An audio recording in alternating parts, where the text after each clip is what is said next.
কিটা হইছে তোর মার?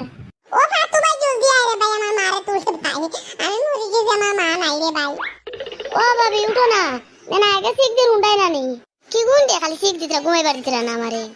আয়া তোমরা সবই নাকি তারে বা আমার ঘুমাইবার দিতে না সিক দে রায়। মা তুমি মরছো না তুমি চিন্তা নেই আমার পকেটা কোথায় মরে যেতাম নি চোরের বাজে তুমি সিক দিয়ে তো মাইলি সত্তা নি।